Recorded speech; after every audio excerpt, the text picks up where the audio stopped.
Hey, today is an extra special video because we just couldn't wait to get this out. We're talking about the new release from Ancestry of the Freedmen's Bureau records. Now, everyone should know about these records, okay? And they are free for everyone to access, regardless of your subscription status. However, you do need to have at least a free guest account to sign into so that you can access these records. Now, if you are not familiar with these records, they were created post-Civil War to help assist enslaved persons, free persons of color, poor whites, all to help rebuild their lives after the Civil War ended. Now, these records contain some of our only records for some of our black ancestors, but also contain many white ancestors as well. So everyone should be aware at how valuable these records really are. These are the Freedmen Bureau records and the Freedman Bank records, and are now available on Ancestry and have an every name index. So this, before we had to scroll through every page, this index is fabulous. Okay, now before we go any further, let me introduce myself. My name is Connie Knox. I am a lifelong genealogist here to help you go further, faster, and factually with your family history research. Don't forget to subscribe and ring the bell so that you get notified each time I upload a video. Genealogy TV has a website, a newsletter, and a Facebook page. Links for all of that are in the show notes below. Now, there is a handout for this episode as well. That is for the information access level channel members. You can join channel membership by hitting the join button. You can also find them at genealogytv.org. This is a footnotes episode, and I like to call them footnotes because it's in the footnotes where the real sources are. And today's real source, she's an expert in this area. And so her name is Nicka Sewell-Smith. She is a professional photographer, speaker, host, consultant. She is a documentarian and has more than 20 years of experience as a genealogist. She has extensive experience in African ancestor genealogy and reverse genealogy, and is an expert at genealogical research in the northeastern part of Louisiana. Now, she is also, I'm telling you, phenomenal at researching enslaved communities. All right, now, I had the good fortune to talk to her earlier today, and if you are not familiar with Nicka, oh boy, you are in for a treat. So let's go check it out.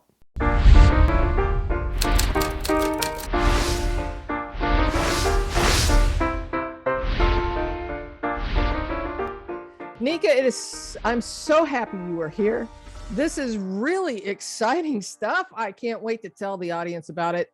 And thank you for joining us today to help us understand a little bit more about the Freedmen Bureau records. Right. Thank you. Yeah, this is an exciting time in the life of genealogy, especially for those of us that research really in the Deep South, in particular African American genealogists and family history researchers, because this collection is really, for a lot of folks, the first time they're seeing their ancestors on paper as free people, because of the dates that the Bureau covers. You have the creation of the Bureau in 1865. The Bureau is created in the same act the bank is created, which more people may have heard about the Freedmen's Bank. And with it, you have folks moving into their lives as free people and making decisions for themselves and for their families. And in some instances, these decisions and choices, could change the trajectory of a family line. I mean, very easily, very simply. And so, to have all these names, to have the 3.5 million records in the collection, available in the world's largest digitized and searchable iteration of the Freedmen's Bureau is something that, again, it's something to be glad that we're living to see. Just to be clear, for those who have never heard, and I know there's quite a few people who've probably never heard of the Freedmen Bureau records or the Freedman Bank records, let's just explain the era and exactly what they are. Right. So for the Freedmen's Bureau, the majority of the collection is from 1875 to about 1865 to 1872. But there are some locations within the country that predate this. In fact, where my family is from, an area that almost that time forgotten in some instances. It's sad, but The Mississippi Delta, in fact, is one of the areas in the country. You're talking Louisiana, Mississippi side, Arkansas side, even Tennessee side. That area has early coverage in the Freedmen's Bureau. In fact, they have organizations before that predate the Bureau that have documentation that start in 1862, 1863 in some cases. Mm-hmm. Even when you're in locations like South Carolina, and which that also folds in Georgia and Florida as well. Some of those records, and even in Virginia, predate the actual establishment of the Bureau. So we're talking, end of the Civil War. We're talking right after the passage of the 13th Amendment, which abolished slavery, except in the instance of punishment for a crime. You're talking about a war-torn country. Oftentimes people don't really, I think about the fact that our country was in an upheaval. We were fighting against each other. There was large-scale famine. People were starving. There were folks who were, just so destitute and really dependent on our government to step up and to help. And not just those who were formerly enslaved. Within this collection as well, you're going to see poor whites mentioned and receiving services, as well as free people of color.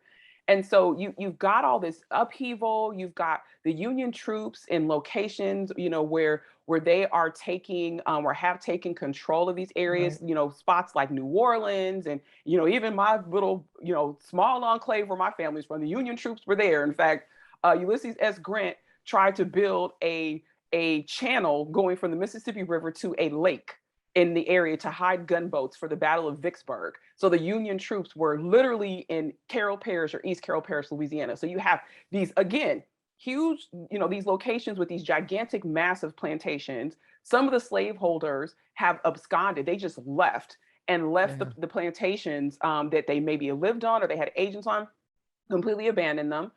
Some of the land was confiscated by the federal government, especially if folks were officers in the Confederate Army.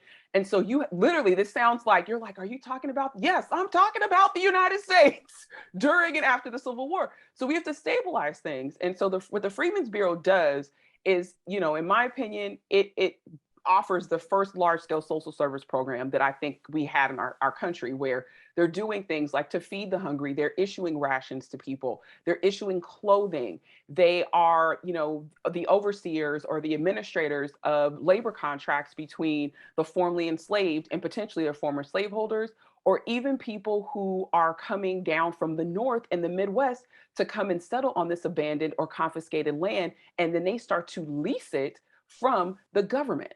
You even have hospitals that pop up, schools. They also dealt with the U.S. colored troops, the Black men who enlisted to fight in the Civil War, issuing their bounties and their pension payments. We have the Freedmen's Bureau was over apprenticeships of children who were orphaned or whose parents were deemed to be incapable of caring for them. And in some states and locations, a parent didn't have to give permission for their child to be apprenticed out to a certain age. So, you're looking at this like slavery ended, it's over, people are free, yet there still is an underclass that also is still kind of in the system through children being apprenticed out. So in certain places like, DC and in Mississippi, you see large amounts of children being apprenticed out until they get to be the age of 21. And in some places, their former slaveholders given preference over them being apprenticed out to them. Like it literally is codified in the law of the state. So, beyond that, which still is a lot, you have marriages that are solemnized by Bureau officials or people who are given permission to marry folks on behalf of the Bureau. I mean, it's such a huge, again, it's a huge organization with a lot of layers that comprise it. So a lot of times when we are referring to the Freedmen Bureau records, we're really talking about a lot of different subsets of records that kind of fall under the umbrella of the Freedmen Bureau records. Correct. You talked about the hospital records and the guardianship records and such. So Ancestry had a big announcement the other day. Tell us about that. And I know you have some slides that you might want to, I don't know if you want to jump to those now, but this big announcement is kind of a big deal. Right, right. So on Tuesday, August 24th, Ancestry announced the release of 3.5 million records that are the Freedmen's Bureau. And it is the world's largest digitized and searchable collection of Freedmen's Bureau records. And this collection is, and the way that it's made searchable is so important. And I'm going to share a few slides in order for you to see exactly how expansive this is. So what you're looking at right now is a map of the states of operation that the Freedmen's Bureau operated in, and it was across 15 states, primarily in the southeast portion of the country. And some of you may notice that Delaware is included because Delaware, well, there was a reason for the Bureau to operate in Delaware. I'll just put that out there. Yeah. But here's the thing. Tennessee, the War Department had the Bureau of Tennessee, and in some places, like I was talking about with Louisiana, and parts of Mississippi, even Arkansas, Tennessee itself, some of the records are bundled in with Tennessee early, and then they may shift to other states. Like I talked about Northeast Louisiana along the Delta. Their records are in with Tennessee early on. Then they're in with Mississippi when the Bureau is created for an entire year. And then the records go back to Louisiana. So you have to know which areas are with which, states. But for the most part, we're talking about the Southeast United States. And the states that are shaded in gray, those are the ones that have the top record counts in the collection. And here's why that. Yeah, here's why that matters. Now, I wondered in sum total, right? Because the Bureau has a bunch of layers. It's field offices, it's state level records, which are labeled assistant commissioner records. It's the federal records for the national, organization. Then there's education rolls of microfilm, right? The digitized collection is made up of all of these rolls of microfilm. When you total them all up nationally, it rivals the national counts for the United States Census. And that's something that I really want folks to think about.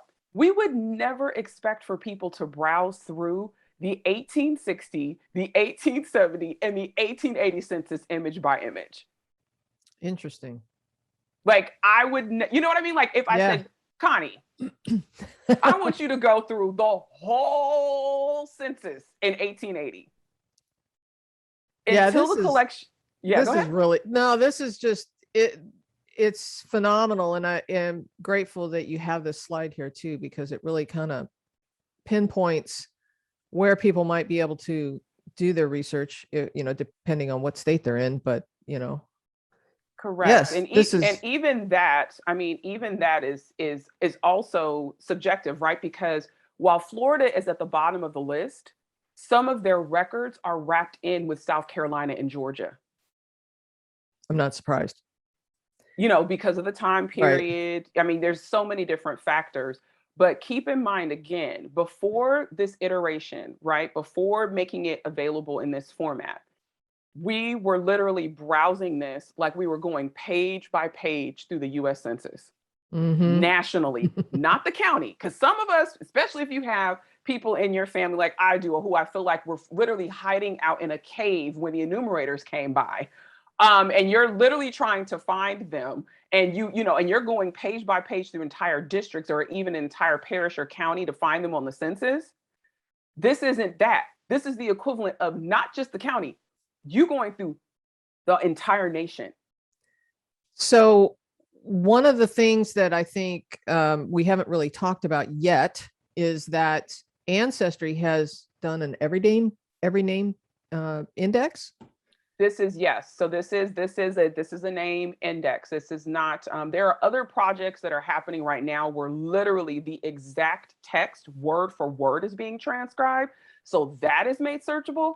And, there have been previous projects where indexing has been done, but where the pivot is in this collection is, number one, it brings together several databases that have been created into one space. So you're not going through, right? And, instead of, sometimes you want to just search the 1860 census. Sometimes you just want to search 1870. Sometimes you want to search all of them at one time. So you're going to go through US Census, just US Census collection to do that.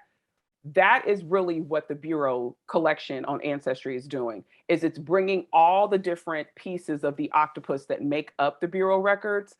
It's putting that in one search. That hasn't been made available before. I think one of the cool things about this record collection is that this gives an opportunity for people who are, we're tracing backwards as we go, to find some ancestors that they didn't know that, maybe are elders by the time this record set comes along, but are in these records along with their other family members. So it helps them identify people that may be, formerly enslaved individuals that, now have a full name associated with it, which I think is rather cool. Right. Yeah. Wow. This is really quite extensive. Do you have any examples of something you found along the way? Sure. And something I also that also needs to be mentioned is the fact that in addition to this being a cohesive set of records that allows you to search across the bureau, records, in one space, it's also now hintable. Oh, sweet. That in itself, right? Because again, we are incredible. We are awesome, but we can't be everywhere at one time like an algorithm. Okay. Right? And Yes. so the fact that this is hintable, I'm so excited because I'm like, oh my gosh, like even though I've been in this collection, pretty intimately for the last 14 plus years, now that it is hintable, I'm like, oh my gosh, what are all the things I left behind or that I didn't even know to look for? Right. And so that really excites me. So know that once you start, now that this collection is there, it is now hintable, just like a census or just like vital records or just like any of those things where you can start to get hints on it as well. And so, yeah, go ahead. No, I was looking for my list. I know that there are record sets like colored troops, hospital records. There's just so much to this collection. It's amazing. It is like a 25 layer cake or dip. And here's the thing, it really dovetails very cohesively, again, with service records from the US colored troops. Then you can get the pension cards, 1890 veteran census. You're looking at enlistments for the US colored troops within the Freedmen's Bureau collection. There's even stuff like when the business was officially done, like it was closed. M2029, which is also part of this collection, this details people's early attempts to get their pensions. So, especially what we're dealing now with the pandemic and you can't go into the National Archives and actually get the pensions, you can have a little bit of a holdover in some instances where you can get some of the information that might be included in a pension that someone has, again, in the Freedmen's Bureau. I'm trying to remember, are there land records associated with this group?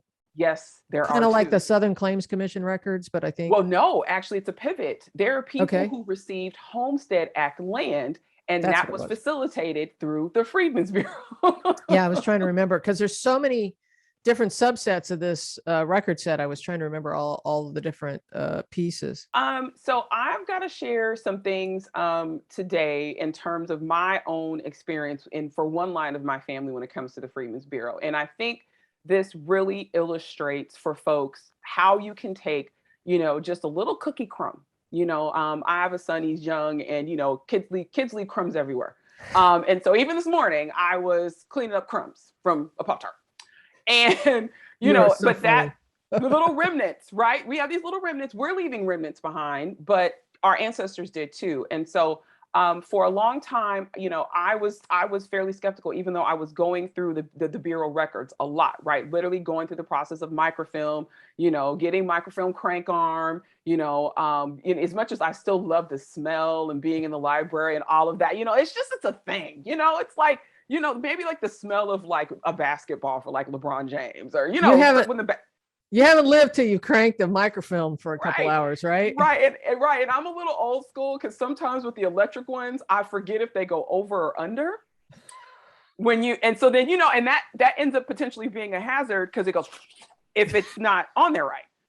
But I digress. But in the early days, I was trying to find my ancestors while they were enslaved because I knew that the Freedmen's Bureau records documented formerly enslaved people, and sometimes and a lot of times it actually does name who their former slaveholders are, or there are clues within how the people are documented within the records that will lead you to a former slaveholder.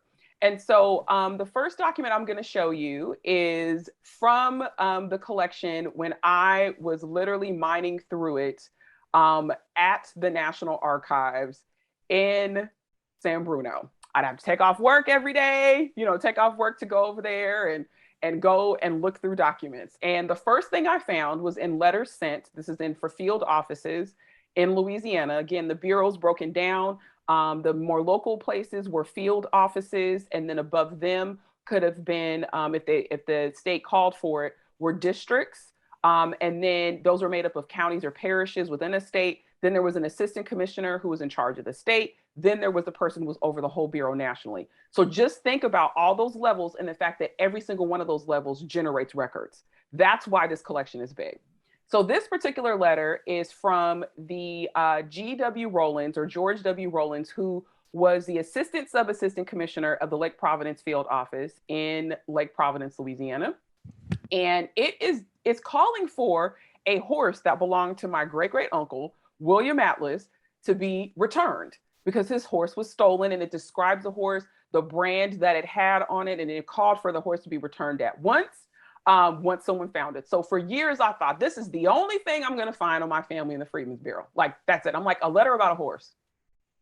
Now, interesting story. Uncle William actually got hit by lightning and killed while on a mule about 20 years after this. Found that in the newspaper. Thought my aunt was telling stories, and then I found it covered in the paper way far away. That's wild. Right. So this was what the microfilm provided for me. So years later, I'm sitting at home and I am browsing through records. And at this point, I had been researching this line of my family for more than 20 years. And I'm browsing through pre-bureau records. Now, again, this is one of those collections. The Mississippi Delta is very special in the fact that it has some of the earliest records are in the Freedmen's Bureau.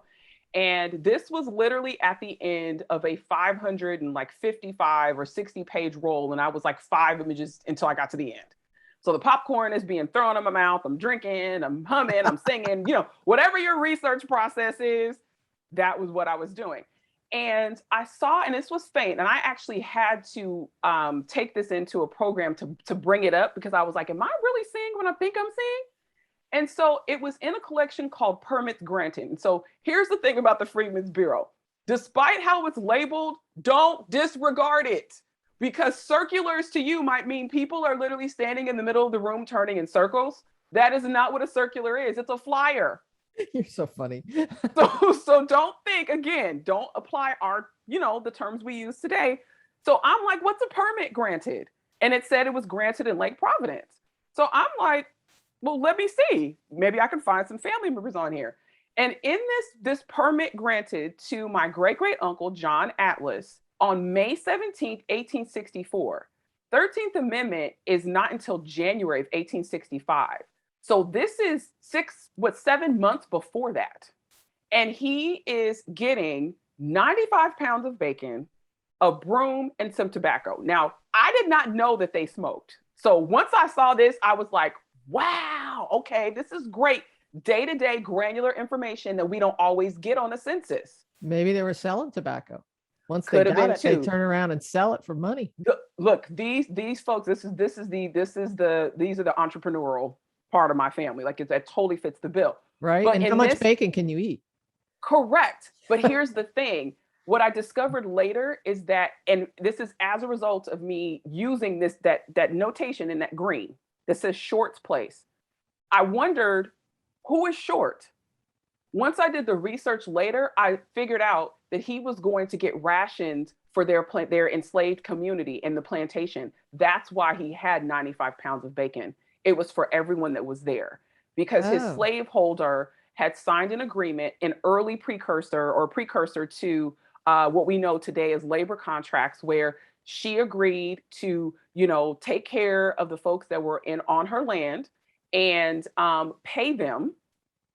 And the federal government, through the Freedmen's Bureau, agreed not to consign anybody in her auspices to service in the Civil War. I found that later. That was all in the Freedmen's Bureau. Wow, very cool. So that she didn't align with the Confederacy, so she made that deal, and so that's what they operated on. But at that, again, how do I get to her? How do I get to Nancy Short? Well, I start looking for Short. Who is Short? Never heard this name, been researching in East Carroll Parish, or Carroll Parish at the time, for years. So I go to the 1860 census because, at this point, I'm hoping that this individual that they're associated with has died before the Civil War, because that will provide me with an estate inventory, a will, and other things that would name my family. And notice, I just talked about Nancy. There she is, age 42. By the time the war happens, her husband, he was named Hugh Short, who was an attorney at law and a planter with $50,000 worth of real estate and $30,000 worth of personal estate. He had passed away. And I had to check because he wasn't on the 1870 census, but she was. So I'm like, please have died before the war, because I need that estate inventory. I need that will to document my ancestors. Now, here's the thing, and I want to really call this out. Notice the ancestors that I'm finding in this collection are not necessarily my direct ancestor. They are the brothers of my great-great-grandfather. So just like how we have to do research when you're doing DNA, and your matches may not, like, you're going to come from the same people, but they may come from a sibling of your ancestor. Also keep that same perspective when you're going through the Bureau. It may not be your direct ancestor that's going to give you the lead. It might be a brother. In my instance, almost always it's been a sibling that provided the lead. So Hugh, I'm like, please have died before 1865. And at that point, I searched wills and came up with his will that was dated in 1861, just a year after the 1860 census. And so again, as every time I read this, it's almost impossible for me to comprehend this will, because it's just one of the more interesting ones that I've ever come across. So he says, being attacked with a hemorrhage this morning, which may be from the lungs, I think it best to make my will at the same time, to say that there being no white person on the place, I do not wish suspicion to rest on any of my Negroes, as some persons might think I died by the hands of violence.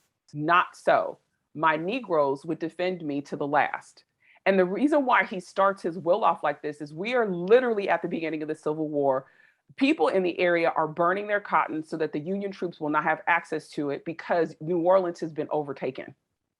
And so he is, for him to be sick, he doesn't want people to think that he was beaten by someone, in particular his enslaved people, and he wants to call that out. And the fact that this is memorialized in his will, and that we're reading it at this time, so many years later, is just, every time I read it, I'm like, oh my gosh. Because usually in wills with enslavers, they just have a certain format to them. You never hear stuff like this where they are actually in some ways thinking of the formerly enslaved in this way. He cared. Right. And I solidly believe, because when you get to the 1870 census with my family, between my third great grandparents and their sons, they had about $4,000 worth of personal estate. You don't get to that spot unless your slaveholder allows you to hire yourself out, and they all had skilled trades.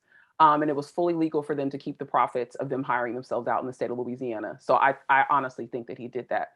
But the most important part of this will, after he talks about leaving his law library to his son and his wife, collaborating with his business partner, William S. Parham, he says, in the sale of my property to pay the debts, I wish my Negro man King and his wife Rachel. King and Rachel are the parents of William with the horse stealing incident, John, who got the 95 pounds of bacon. They're also my third great grandparents and the mother of my second great grandfather, who is King Atlas Jr. Fantastic.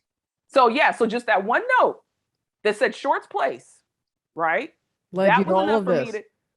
To go to a census, find him. Okay, he's not on 1870. Let me try and find the succession and the will within this, because we are in the state of Louisiana, and I'm always going to big up Louisiana and Mississippi.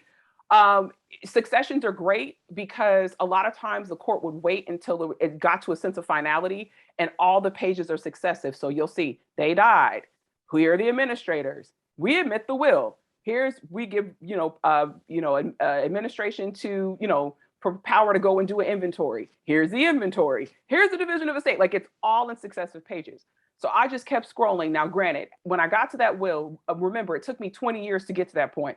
It took me 2 hours before I scrolled the pages because I was hysterical crying because I never thought I would find those names. I had settled on my folks had been brought from Africa on a spaceship and dropped in Lake Providence, Louisiana. I really had settled on that. But I found the proof after 20 years, again, because of a lead in the Freedmen's Bureau. So you see two excerpts from the two different lists of enslaved people that Hugh Short was a slaveholder of. The first list are the folks that were at the house in town, which included a man named John Black, who was John Atlas. I know that he was he was enslaved and he worked in the house. That was oral history that was passed down to his descendants. Then there's a second list of enslaved, which includes my third great grandparents, King, age 55, his wife, Rachel, age 55, and their two youngest children, which is William from the horse stealing incident and Uncle Andrew. Then through the process of me going tracing the slaveholders, I found out that Henry that is listed right underneath them is Rachel's son. I had no idea she had had a child prior to her marrying my third great grandfather. He's there with his wife, Mary, who's age 22, and they have a son named William, of course, after his brother William, and an infant child. Then you skip down a couple lines, and there's my second great grandfather, King. And at that point, I said, who is Drusilla? I had never heard of Drusilla. I thought Grandma Alice was his first wife. I knew about the ones afterwards. I had no idea that he was even married before he had married my great great grandmother. But there it is, clear as day, on the inventory of enslaved people belonging to Hugh Short. Again, all of this, once I got the Bureau records that you can now search and find on Ancestry, I was able to get to the 1860 census, then the succession, right? And by the time I was done, I was able to get a timeline of slaveholders starting about 1840. Nice. Good for you. Good job. Seriously, I mean, that took some serious amount of work, but it kind of gave you some clues right from the Freedmen Bureau records. And just to be clear, not all of this, just to be clear, not all of these records that you found came from the Freedmen Bureau records. Some of the wills and estate stuff. Correct. And elsewhere. so it's pivoting, right? It's getting the clue and then going back to your traditional record sets in order for you to, find people. Again, I think I'm going to really actually start using that, the terminology that I talked about earlier, because I think people are more familiar with it with DNA, recognizing that the clue may not come through your direct ancestor. It might come through a sister or a brother of theirs or even a cousin.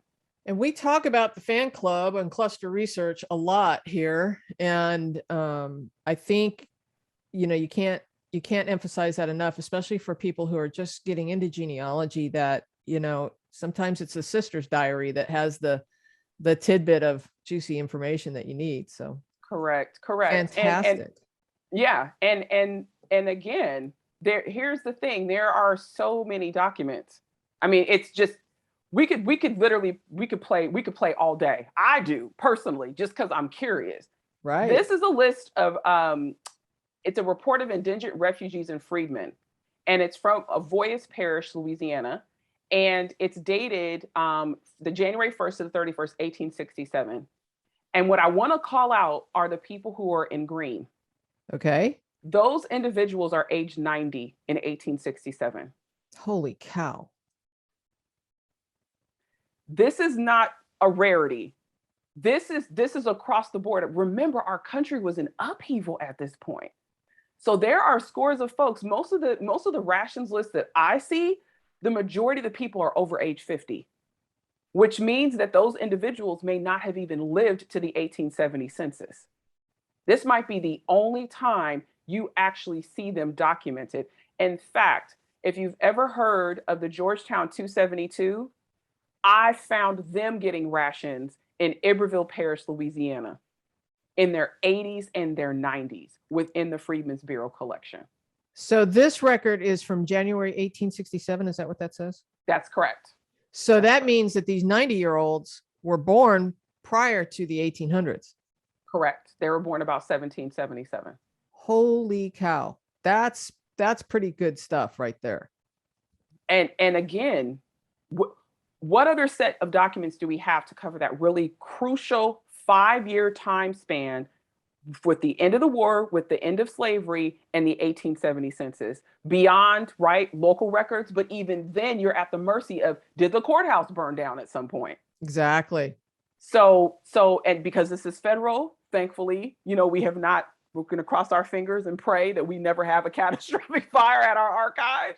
But this is yet and still a great example of this. Now, something else that, again, with the title, Bureau of Refugees, the refugees were poor whites. So this collection is not just entirely about the formerly enslaved or free people of color or Black people. Remember, there were white folks who came and got services from the Bureau. There are white folks that worked for the Bureau, teachers, agents in the field offices, people who just worked as clerks in the offices. There are also Black folks that had support roles for the orchestration, for the administration of the Bureau. So and the it's, again, plantation it's owners not too. hello, right? And some of those folks went into new roles. Right. And the other thing is, if you have an ancestor who was living in the North and you find someone with a similar name in the Freedmen's Bureau, do not assume your ancestor didn't come down from the North to come and work that land. Good They point. could have, and they might be on a labor contract. So this document we're looking at is very similar to the last one I just showed you, but this is in Orleans Parish in Louisiana, and it's destitute. Notice they scratched out freed and freed. So it's destitute whites, indigent and destitute white people in the parish of Orleans, applying for relief, March 10th, 1868 to April 10th, 1868. And again, all these people on this list are white. They're not Black. A lot of the lists are segregated. Just like a lot of the records during this time span, you're going to see records for whites and records for Blacks, but it literally will be in the exact same collection. And I want to call attention to a 29-year-old woman who's there in green, who has 3 children under the age of 14. And her cause of destitution is the fact that her husband died. And she has 3 sick children. Mm. Now, how do you take this record and go somewhere else? That's amazing. I'm wondering too, as I look at, I'm always professing to go look at the people above and the people below, or pages to the left, pages to the right, and try and extract some of that data to see if there aren't any other family members by the same names or whatever. Do you feel like these records would have the same opportunity to do that kind of neighborly research? 110%. Yeah, good. All right. Yeah, 110%. That is, in fact, again, that kind of goes back to, the point of searching for siblings. Searching for siblings, family members, community members, all of that. I mean, and here's the thing. I went to the 1870 census 2 years later, and I find her by herself, working as a domestic servant in the household of a man named Samuel Ehrlich, who is a retired dry goods dealer who was born in Russia. And she herself, Johanna Madden, was born in Ireland. I see that. That caught my eye. And I think her parents are foreign born as well. Correct. Yes. Wow. Good stuff. Last one, the child with my favorite name right now. This is a list of pupils transferred from the Lincoln to the Frederick Douglass School on the 18th of April, 1866, with the amounts of tuition they paid. Freedmen's Bureau, again, they operated schools. One of the most well-known Freedmen's Bureau schools that is still in operation is Howard University in Washington, D.C. There's also a hospital attached to Howard that was a Freedmen's Bureau hospital. Cool. And on this list is number 22, a little girl named Valentine Grand Prix, who was paid her $1.50 to go to this school. And this list has 100+ children on it. And I have been hot on the trail trying to find all of them just because I want to know where they went and what happened to them. And so I decided to take this list from 1866, take it to the 1870 census, and you find 15-year-old, because we didn't have, ages on that last list. We find 15-year-old Valentine in the house with her who appears to be her grandmother, who was born in Cuba, listed as Valentine Goubert. I think it's Goubert. And her mother, Louise Grand Prix. She's got a sister named Louise, brother named Henry, sister named Irma or Elma, and other folks within the household. Wow, good stuff. You are awesome. Well, clearly you've been working with this for a while and have a good grasp of these records. Anything else that we missed? Now that I'm thinking about it, contraband camps and refugee camps along with home colonies. So contraband camps are where the enslaved or formerly enslaved, depending on where they lived. Remember, the Emancipation Proclamation only applied to specific states. And then even then, were the local people actually abiding by the fact that the slaves were free? Usually that's not the case. But either way, the formerly enslaved, especially if they're slaveholders, absconded, left, or they saw the Union troops there, they would leave and begin these sort of camps because they would want to, gain services and help from the Union troops. And so they would set up in these locations, and it would become almost sort of like a little town. And so the contraband, in the name contraband camp, were the formerly enslaved because they were considered contraband from the enemy government, right?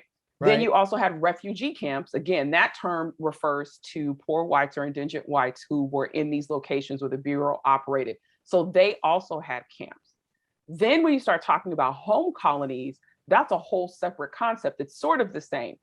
One well-known one is Destrehan Plantation in South Louisiana. It's a plantation you can actually go and visit now. And that was the site of the Louisiana slave revolt in 1811. The owner of the plantation at the time of the Civil War became a part of the Confederate Army, and he actually was a officer in it. And so the government came in and confiscated his land, and that land that was the home colony was Destrehan Plantation. It was a sugar plantation.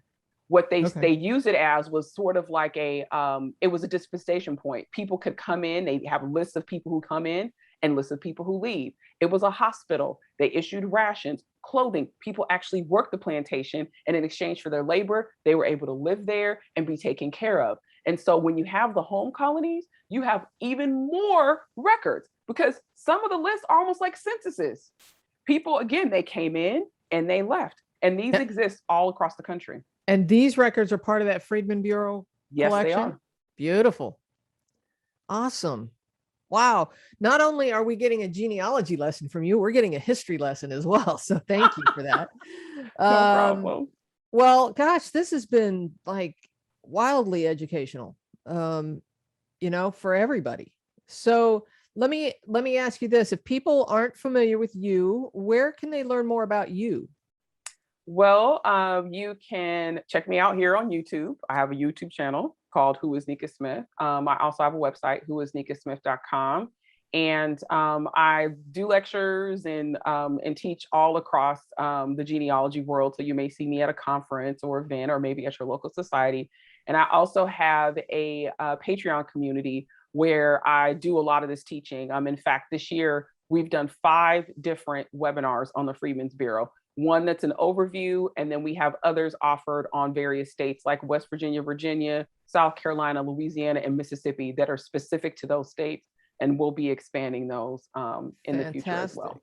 Well, thank you so much for this. Gosh, I need to go back and dig into these records again because it's been a little while since I looked at them. Just browse. That's the best way to learn this collection. Like I can't. That's how I've learned. And the guide, you live and die by that guide for that state. Yeah. I just always say, I'm like, we didn't put our tax dollars to use for the National Archives staff to write those wonderful guides. And we're just like, I don't need it. Like we should, you know what I mean? That guide is there for a reason. It provides an incredible history of what happened specifically in that state and things to look for. I call them, like golden eggs, right? Like, or the golden ticket items in that respective state, where, like, where do they give a huge number of rations out? So then that's like, in addition to the normal things like, labor contracts and lists, when you're looking for lists, you're specifically looking for rations because that state issued a ton of rations, really sort of directing your research in that way. with reading the guides helped. And trust me, I understand, because it's 20 pages. Some guides are 100 in totality. I know that on Ancestry that you can get directly to the Freedmen Bureau records by going to ancestry.com/Freedman, I think. Freedmen's with an S. Yeah, Freedmen's with an S. Yeah. So if, I'll put that on the screen as well. But yeah, well, thank you so much. This has been awesome. No problem. Yeah. And there's, as I'm finding things, like, and this is just a practice I just have, I'm just saving them to a folder, saving them to my shoebox, because I'm like, I have a greatest hits folder, just of stuff that I'm finding, because you don't know what's in here. Like, we don't know. Right. Like, that sounds crazy, because you can say there were this many people on the census and this many people between this age and that. We really do not know everything that's in here. We don't. Yeah, and with this edition at Ancestry, hopefully more people will learn about the Freedmen Bureau records. I know a lot of people don't even know what they are. This has been great. Thank you so much for joining me today, and hopefully people will get a sense of where they can go next to find their African American research and their white ancestors as well. Correct. Thanks for having me. Now, remember, everyone has access to these records on Ancestry. Just make sure that you have that guest account at least, so that you can research these records. Now, they are available on Family Search as well, but it is my understanding that the index of these records is an every name index on Ancestry. Now, I'm always saying this. If you can't find what you're looking for on whatever your favorite platform is, make sure you're checking out the other platforms and do searches there as well, because the search engines and the indexing sometimes are different. And so it may deliver different results. All right, now, as a reminder, there is a handout for this episode. If you want the handout for this, make sure that you are joined at the information access level channel membership. Those channel members will find the handouts in the community tab, and you're supporting Genealogy TV along the way. If you are a patron at the patreon.com/Genealogy TV at the Happy Dance level, which is like $15 a month, I think, or higher, the handouts will be emailed to you each month as they come about, and you'll find those in the post as well. You can also find the handouts at genealogytv.org for just individual purchase. Don't forget to like, subscribe, and share. You can help me get to 100,000 subscribers. I'm dying to get there. And well, there are more videos on the screen that may help you with your genealogical journey. I hope you're getting a lot of value out of that. If so, hit the like button for me. All right? Well, until next time, keep on climbing your family tree.